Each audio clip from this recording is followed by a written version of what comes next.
اللہ من الشیطان الرجیم بسم اللہ الرحمن الرحیم الصلاۃ والسلام علیکہ یا رسول اللہ وعلی آلہ وصحبہ حبیب اللہ الصلاۃ والسلام علیکہ یا رحمۃ للعالمین وعلی آلہ وصحبہ یا سیدی یا شفیع المذنبین۔ تمام دوستوں کو السلام علیکم ورحمۃ اللہ وبرکاتہ۔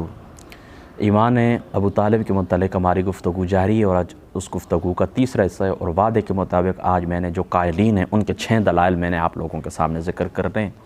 میرا ایک طریقہ ہے کہ جو فیڈ بیک ملتا ہے یا لوگ کچھ اعتراض کرتے ہیں تو میں ان کو لیتا نہیں ہوں۔ اس کی وجہ یہ ہے کہ اگر اس طریقے سے لوگوں کے کمنٹس کے اوپر ہم لوگ مطلب یہ ہے کہ ان کی طرف توجہ دیں تو پھر بہت سارا وقت ضائع ہوتا ہے۔ قرآن اور سنت کی روشنی کے اندر جو معاملہ ہمیں حق کے قریب لگتا ہے ہم وہ بیان کر دیتے ہیں اپنی قبر قیامت کو سامنے رکھتے ہوئے، کبھی یہ نہیں سوچا کہ لوگ اچھا کہیں گے یا برا کہیں گے۔ بہرحال ایک دوست نے انہوں نے ایک فیڈ بیک دیا تھا، انہوں نے ایک اعتراض کیا تھا میری گفتگو کے اوپر، جو چوتھے نمبر کے اوپر میں نے اعتراض کیا تھا نا حدیث پاک پڑھ کر، تو میں نے اپنے کمنٹس دیے تھے تھوڑی سی دیر کے لیے، تو ان کے اوپر انہوں نے گفتگو کی ہے، میں اس کا جواب دے دیتا ہوں، ان کو ایڈجسٹ کر لیتا ہوں، لیکن آئندہ پھر ایسا نہیں کریں گے۔ انہوں نے کہا تھا کہ دیکھیں جی آپ نے جو سعید ابن مسیب والی روایت پڑھی ہے تو اس میں حضرت ابو طالب کے آخری الفاظ یہ تھے کہ میں ملت عبد المطلب کے اوپر جا رہا ہوں، تو لہٰذا میں نے پھر وہاں پر یہ کہا تھا کہ دیکھیں اس سے تو پھر ثابت یہ ہوتا ہے کہ ابو طالب بھی مشرک ہیں اور حضرت عبد المطلب بھی، تو انہوں نے کہا تھا کہ نہیں وہ زمانہ فترات کے اندر گئے ہیں لہٰذا ان کو مشرک نہیں کہا جا سکتا، لہٰذا اس دلیل سے فقط ابو طالب کا شرک ثابت ہوگا۔ اس کا جواب یہ کہ دیکھیں یہ بات میں نے اپنی طرف سے نہیں کی ہے، یہ بات محدثین نے کی ہے۔ انہوں نے کہا کہ اس حدیث سے یہ پتہ چلتا ہے کہ پھر عبد المطلب جو تھے حضور علیہ الصلوۃ والسلام کے دادا جان تھے، پھر اس کا مطلب یہ ہے کہ وہ بھی شرک کی حالت میں نعوذ باللہ دنیا سے گئے۔ حالانکہ میں نے وہاں پر بھی بیان کیا تھا کہ ہماری یہ بات اصول کے اندر شامل ہے کہ حضرت آدم سے لے کر حضرت عبداللہ تک حضور علیہ الصلوۃ والسلام کی کل جو جادے آبائیں خواتین کی طرف سے بھی مردوں کی طرف سے بھی وہ پکے موحد پکے مسلمان ہیں۔ آقا علیہ الصلوۃ والسلام کا نور ہمیشہ پاک پشتوں سے پاک رحموں کے اندر منتقل ہوتا رہا، تو یہ میں نے اپنی طرف سے بات نہیں کی ہے عبد المطلب کے وہ معاملے والی، یہ محدثین نے لکھا ہے، میں حوالہ آپ کو دے دیتا ہوں۔ امام سیوطی رحمۃ اللہ تعالیٰ علیہ آپ کی کتاب التعظیم والمنہ، اس کے اندر آپ لکھتے ہیں، وہ حدیث پاک نقل کر کے آپ لکھتے ہیں، آپ فرماتے ہیں وقال ظاہر الحدیث یقتضی ان عبد المطلب مات علی الشرک، فرماتے ہیں اس حدیث پاک کے ظاہر سے یہ ثابت ہوتا ہے کہ عبد المطلب جو تھے وہ شرک کی حالت میں دنیا سے گئے ہیں۔ یہ ایک بات ہو گئی۔ اچھا قاضی ثناء اللہ پانی پتی صاحب رحمۃ اللہ تعالیٰ علیہ آپ نے تفسیر مظہری کے اندر بھی آپ نے یہی موقف دیا ہے۔ دو باتیں ہو گئی، دو حوالے ہو گئے، اور زرقانی اور سہیلی کی، یعنی سہیلی کی آپ الروض العنف کو اٹھا کے دیکھیں، اور امام زرقانی کی زرقانی حل المواہب یعنی مواہب الدنیا جو سیرت پاک کی کتاب امام قسطلانی کی، اس کی شرح جو زرقانی نے کی 8 جلدوں کے اندر، اس کے اندر بھی ان کا یہی موقف ہے۔ فرماتے ہیں اس حدیث پاک کے ظاہر سے یہی ثابت ہوتا ہے کہ عبد المطلب بھی نعوذ باللہ شرک کی حالت میں دنیا سے گئے۔ پھر آگے جو انہوں نے گفتگو کی ہے وہ آگے، تو یہ بات میں نے اپنی طرف سے نہیں کی تھی، اس بھائی نے ایک کمنٹس دیے تھے میں نے سن لیے، ابھی بس میں نے اس کا جواب دے دیا، ٹھیک ہے، تو آپ مطمئن ہو جائیں، یہ بات میں نے اپنی طرف سے نہیں کی ہے، محدثین نے کی ہے۔ اب آتے ہیں پہلی دلیل کی طرف۔ آج کی گفتگو کے اندر ہم نے 6 دلائل ان لوگوں کے ذکر کرنے کے جو ایمان ابو طالب یعنی ابو طالب کے ایمان کے قائل ہیں۔ ان کی پہلی دلیل یہ طبقات کے اندر یعنی ابن سعد نے اس کو نقل کیا، خصائص کبریٰ کے اندر امام سیوطی صاحب نے نقل کیا، حدیث پاک کے راوی حضرت عباس ہیں، حضور علیہ الصلوۃ والسلام نے پوچھنے لگے اے اللہ کے رسول کیا ابو طالب کے لیے آپ کچھ خیریت کی امید رکھتے ہیں؟ تو آقا علیہ الصلوۃ والسلام نے فرمایا کل الخیر ارجو من ربی، ابو طالب کے لیے میں اللہ تعالیٰ کی ذات اقدس سے ہر بلائی کی امید رکھتا ہوں۔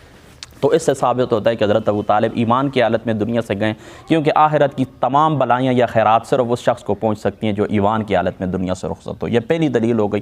اب دوسری دلیل کی طرف آتے ہیں۔ حضور ابو طالب کے جنازے کے ساتھ تشریف لے کر گئے، حضور ابو طالب کے جنازے کے ساتھ تشریف لے کر گئے۔ یہ کس نے لکھا ہے؟ یہ سیرت علویہ کے اندر موجود ہے، سیرت علویہ کی یہ روایت ہے، علامہ برہان الدین علوی رحمۃ اللہ تعالیٰ علیہ آپ نے اس روایت کو نقل کیا۔ جنازے کے ساتھ تشریف لے کر، اور جنازے کے ساتھ تشریف لے جاتے حضور علیہ الصلوۃ والسلام نے کیا کہا؟ اے چاچو آپ نے حق کے صلہ رحمی ادا کر دیا ہے، اے چاچو آپ نے حق کے صلہ رحمی ادا کر دیا ہے، اللہ تعالیٰ آپ کو جزائے خیر عطا فرمائے۔ یعنی دیکھیں حضرت علی والی روایت سے تو وہ ثابت ہوتا ہے حضور نے کہا تھا کہ جا کر اس کو دفن کر کے آ جائیں، حضور خود نہیں گئے جنازے کے اندر، لیکن اس روایت سے سیرت علویہ کی روایت سے ثابت ہوتا ہے کہ حضور علیہ الصلوۃ والسلام جنازے کے ساتھ بھی گئے، جنازے میں شریک بھی ہوئے، اور حضور علیہ الصلوۃ والسلام نے ان کی دعا بھی کی ہے، ان کے لیے خیریت کی دعا بھی کی ہے، بخشش کی دعا بھی کی ہے۔ تو یہ بھی آپ کی ایمان کے اوپر دلیل ہے۔ یہ 2 دلیلیں ہو گئیں۔ اب تیسری دلیل کی طرف آتے ہیں۔ مسالک الخنفاء کے اندر اس حدیث پاک کو امام سیوطی نے نقل کیا، اور امام ابن حجر رحمۃ اللہ تعالیٰ علیہ آپ نے اس حدیث پاک کو الاصحابہ کے اندر نقل کیا کہ آقا علیہ الصلوۃ والسلام نے فرمایا کہ جب قیامت کا دن آئے گا تو ہم اپنے والدین کریمین اپنے والدین کریمین، چاچو جان اور دور جاہلیت کے ایک بھائی تھے، ان کی شفاعت کریں گے، اور قیامت والے دن شفاعت جو حضور کی پہنچے گی وہ کس کو پہنچے گی؟ مسلمانوں کو پہنچے گی، مومن مسلمان کو پہنچے گی۔ تو اس سے بھی ثابت ہوتا ہے کہ حضرت ابو طالب دنیا سے ایمان کی حالت میں گئے۔ یہ 3 دلیلیں ہو گئیں۔ اب چوتھی دلیل کی طرف آتے ہیں۔ حضرت عباس ابو طالب کے پاس آئے، یہ دیکھیں نا، جب ابو طالب کا آخری وقت تھا نا تو حضور علیہ السلام نے ان کو دعوت دی۔ یہ یاد رکھیں کہ جو قائلین ایمان ہیں ان کے سب سے بیسٹ اور مضبوط دلیل ہے۔ اب اس کے اوپر بھی میں ایک ایراد کرتا ہوں، میں ایک بات کرنا چاہتا ہوں، لیکن پہلے آپ روایت سن لیں۔ حضور علیہ السلام ان کے پاس آئے، ان کو دعوت دی، ان کو دعوت ایمان دی، تو انہوں نے کہا چاچو جان، اے میرے بھتیجے، اگر مجھے قوم والوں کو خوف نہ ہوتا، یعنی یہ روایت ابن اسحاق کی ہے، ٹھیک ہے، مشہور مغازی ابن اسحاق کی روایت اور دلائل النبوہ کے اندر بھی موجود ہے۔ فرمانا کہ اے میرے بھتیجے، اگر مجھے ڈر نہ ہوتا یہ لوگ مجھے آر دلائیں گے تو میں آپ کی آنکھیں ٹھنڈی کر دیتا۔ تو پھر حضرت عباس قریب ہوئے، یعنی حضرت ابو طالب کے حضرت عباس قریب ہوئے، تو پھر اٹھ کر حضور علیہ السلام کی ذات اقدس کو کہنے لگے کہ آپ خوش ہو جائیں، جو کچھ آپ چاہتے تھے وہ ہو گیا، یعنی حضرت ابو طالب نے کلمہ پڑھ لیا ہے۔ تو آقا علیہ السلام کے الفاظ یہ ہیں کہ میں نے وہ لفظ نہیں سنے۔ بہرحال حضرت ابو طالب کے متعلق گواہی دی حضرت عباس نے، حضور کے چاچو نے، کہ آپ جو کچھ چاہتے تھے وہ کلمہ انہوں نے پڑھ لیا ہے۔ یہ دلیل میں نے بیان کی چوتھے نمبر کے اوپر، اور یہ روایت میں نے آپ کو بتا دی ابن اسحاق کی، اور یہ روایت دلائل النبوہ کی ہے، اور یہ قائلین کی سب سے بڑی دلیل ہے۔ اس کے اوپر میرا ایک اعتراض ہے کہ سب سے مضبوط دلیل آپ یہ پیش کرتے ہیں، جو قائلین ہیں نا، جو قائلین ہیں، سب سے مضبوط دلیل آپ کی یہ۔ تو یہ دیکھیں، اگر آپ دیکھیں اس روایت کو مضبوط سمجھیں، اور یہ ٹھیک ہے، میں بھی مانتا ہوں اس کو، ٹھیک ہے، آپ اس روایت کو اگر مضبوط سمجھیں، آپ کہیں کہ واقعی کہ حضرت عباس نے سنا ہے، حضرت عباس کے سامنے انہوں نے کلمہ ایمان کا اظہار کیا ہے، تو پھر جو پچھلے جتنے بھی جو ان کے اشعار ہیں ان کو آپ پھر دلیل کے طور پر پیش نہیں کر سکتے۔ یعنی دیکھیں نا، وہ جو پچھلی ان کی جو زندگی حضور کے متعلق انہوں نے جو کچھ شعر کہے ہیں، حضور کی جو خدمتیں کی، حضور کے جو وسیلے پیش کیے ہیں، ان کو آپ ایمان کے اشعاروں میں پھر نہیں گن سکتے۔ پھر یہی روایت آپ کو پیش کرنی ہوگی، پھر آپ کو یہ بات ماننی ہوگی کہ پہلے وہ اسلام نہیں لائے تھے، آخری وقت کے اندر اسلام لائے تھے۔ لیکن اگر آپ اس بات کے قائل ہیں کہ نہیں، ان کی ساری زندگی اسلام کے اندر گزری ہے، شروع سے ہی وہ حضور علیہ السلام کی ذات اقدس کے اوپر ایمان لائے تھے، تو پھر یہ دلیل بے معنی ہو جاتی ہے۔ اس بات کا ہمیشہ مناظر خیال رکھیں کہ جس وقت ان معاملات کے اوپر بحث مباحثہ کرنا پڑ جائے تو اس اصول کو آپ یاد رکھیں۔ یہ اس کی توجہ اس بات کی طرف توجہ آج تک کسی کی نہیں گئی ہے، لیکن میں آپ کی توجہ اس طرف دلاتا ہوں کہ اگر یہ دلیل پیش کریں گے تو آپ کے پچھلے سارے دلائل رد جائیں گے۔ اگر اس دلیل کو رد کریں گے تو بے شک پھر وہ پچھلے دلائل آپ پیش کر سکتے ہیں ان کی باقی زندگی کے، ٹھیک ہے؟ اس بات کا آپ نے خیال رکھنا ہے، خاص کر مناظر جو ہے، مناظرہ کرنے والے، انہوں نے خیال رکھنا ہے۔ اب یہ کتنی دلیلیں ہو گئی ہیں؟ یہ دلیلیں ہو گئی ہیں 4۔ اب 5ویں دلیل کی طرف آتے ہیں۔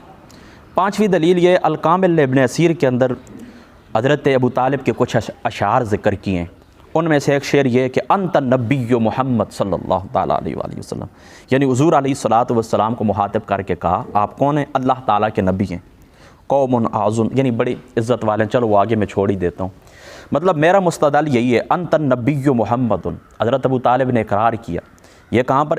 الکامل ابن اسیر کے اندر اس شعر کو نقل کیا ہے۔ اور یہ بھی یاد رکھیں دیوان ابو طالب بھی موجود ہے، اور دیگر ہماری کتب جو تواریخ ہیں، اسی طریقے سے کتب سیر ہیں، کتب احادیث ہیں، حضرت ابو طالب رحمۃ اللہ تعالی، حضرت ابو طالب کے مختلف جو اشعار ہیں وہ نقل کیے گئے ہیں، ٹھیک ہے؟ تو ان سے بھی ثابت ہوتا ہے کہ وہ اللہ تعالیٰ کی توحید کے بھی عارف تھے، یعنی اللہ تعالیٰ کی ذات کے بھی عارف تھے، اور نبی پاک صلی اللہ تعالیٰ علیہ وآلہ وسلم کو اللہ تعالیٰ کے نبی بھی مانتے تھے۔ یہ کتنی دلیل ہو گئی؟ 5 دلیل ہو گئیں۔ اب چھٹی دلیل یہ خصائص کبریٰ کے اندر امام سیوطی نے نقل کیا، ابن سعد نے طبقات کے اندر نقل کیا، یہی روایت تفسیر کبیر کے اندر بھی موجود ہے، یہی روایت تفسیر کشاف کے اندر بھی موجود ہے کہ حضرت ابو طالب کا جو آخری وقت آیا تو آپ نے سب کو جمع کیا، اولاد عبد المطلب کو جمع کیا، اور جمع کر کے کہنے لگے اگر تم نبی پاک صلی اللہ تعالیٰ علیہ وآلہ وسلم کی بات سنتے رہے تو ہمیشہ خیر پر رہو گے، ہمیشہ خیر پر رہو گے، اور یہ جو حکم دیں ان کی تابعداری کرو، ان کی اطاعت کرو تو فلاح پا جاؤ گے۔ یعنی جو حضور علیہ السلام کہیں گے اس کی تم اطاعت کرو گے، تابعداری کرو گے تو فلاح پا جاؤ گے۔ اس سے بھی ثابت ہوتا ہے کہ آپ حضور علیہ السلام کی نبوت کو جانتے تھے، حضور علیہ السلام کی نبوت کو مانتے تھے۔ بس اختصار کے ساتھ میں نے یہ 6 دلائل ذکر کر دیے۔ اب یہ بات بھی درست ہے، میں اس بات کو درست سمجھتا ہوں، بعض علماء نے کہا ہے کہ آپ نے ایک مخصوص حالات کے تحت اپنے ایمان کو چھپائے رکھا۔ بعض علماء نے یہ نظریہ پیش کیا ہے، اور غالباً اسنی المطالب جو دہلان مکی رحمۃ اللہ تعالیٰ علیہ آپ کی کتاب ہے اس کے اندر بھی یہ موجود ہے۔ بہرحال اس بات کو بھی میں درست سمجھتا ہوں، لیکن اس کے اوپر گفتگو میں فی الحال نہیں کرنا چاہتا، پھر کبھی زندگی رہی موقع بنا، اب صرف پیغام پہنچانا مقصود ہے۔ تو انشاءاللہ تعالیٰ وہ ایمان خفیہ رکھنے کی جو وجوہات ہوتی ہیں، جو آلات ہوتے ہیں، پھر کیوں ایمان آپ نے مخفی رکھا وغیرہ وغیرہ، اس کے اوپر پھر کبھی انشاءاللہ تعالیٰ تفصیلی گفتگو کریں گے۔ بہرحال یہ بات معقول ہے، یہ بات معقول ہے کہ آپ اگر اپنے ایمان کو چھپائیں تو یہ بات معقول ہے، ماننے کے لائق ہے، مانی جا سکتی ہے۔ اس کے علاوہ یہ یاد رکھیں کہ آپ کے جو اشعار ہیں ان کو بھی دلیل کے طور پر، ایمان کی دلیل کے طور پر پیش کیا جا سکتا ہے۔ اب آخر کے اندر میں چند علماء کے نام آپ کے سامنے رکھتا ہوں جو حضرت ابو طالب کے ایمان کے قائل ہیں۔ ان میں سے ایک علامہ سہیلی ہیں، علامہ قسطلانی ہیں، حضرت نظام الدین دہلوی ہیں، ساوی مالکی رحمۃ اللہ تعالی علیہ آپ ہیں، شبلنجی ہیں رحمۃ اللہ تعالی علیہ، آپ نے پہلا رسالہ لکھا تھا آپ کے ایمان کے متعلق۔